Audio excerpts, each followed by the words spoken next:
Yesu ashimwe cyane umwami wacu Yesu Kristo ahabwa icubahiro. Ni iby'agaciro cyane kuba Imana yakongeye ingabire y'ubuzima gushika uyu munsi ukiri muzima. I have a good message for you.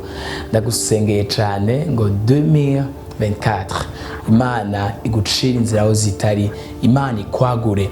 Birashoboka ko hari urugero runaka Imana yakwaguyemwo, ariko Imana yongere kukwagura kurundi rugezo. Ndagusengeye ngo uyu mwaka Imana ikurinde imwemu y'ubunebwe, ntube umunebwe, ntube umunyantege nke. Ndagusengeye ngo Imana ikurinde imwemu y'ubwoba. Hirya no hino ubwoba burabusha abantu bafite ubwoba bw'ubuzima, abantu bafite ubwoba bw'amarelation, ariko nagenda kwibutsa ikintu kimwe, ahubwo umugambi Imana ukurashirwa mu ngiro ariko wamyeho kuva kera cyane.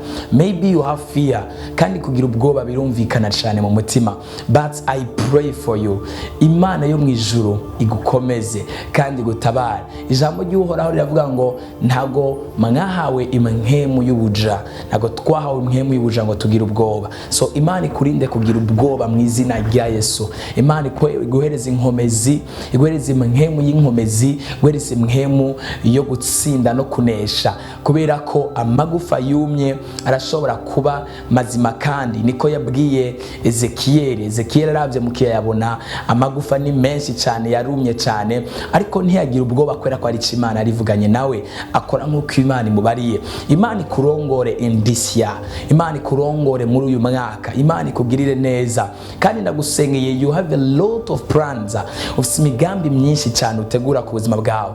Imana igukure mu buzima bwo kupanga gusa imigambi, ariko inagushire kandi nawe ugwana intambara yo guhagarara mu buzima bwo gutangura kugera no kwinjira mu migambi yawe.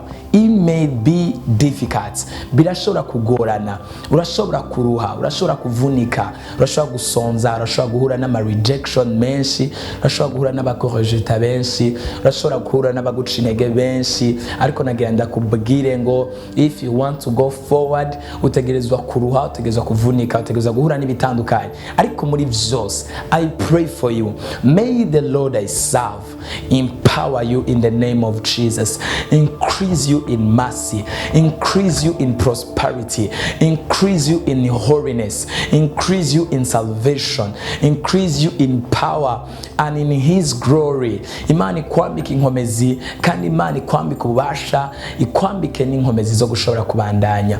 Ntunanigwe. Imana ikurindira abawe, Imana ikurindira uruvyaro rwawe, Imana ikurindira umuryango wawe, Imana ikurindira ibikwerekeye byose, Imana igwe kunesha.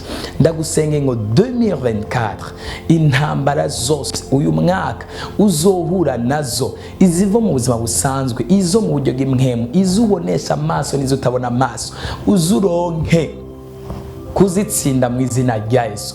Intambara zose, izifadika n'izidafadika, iz'amajambo atandukanye, izo mu mutima, izingwara, intambara zose zohaguruka ku buzima bwawe, uzi wamuronka kuzinesha mu izina rya Yesu Kristo. Ibikugwanya ntibizobura, ariko Imana izamiguhereza kubinesha. Litezwe na Justin, niwe mwari kumwe. Be blessed. God bless you.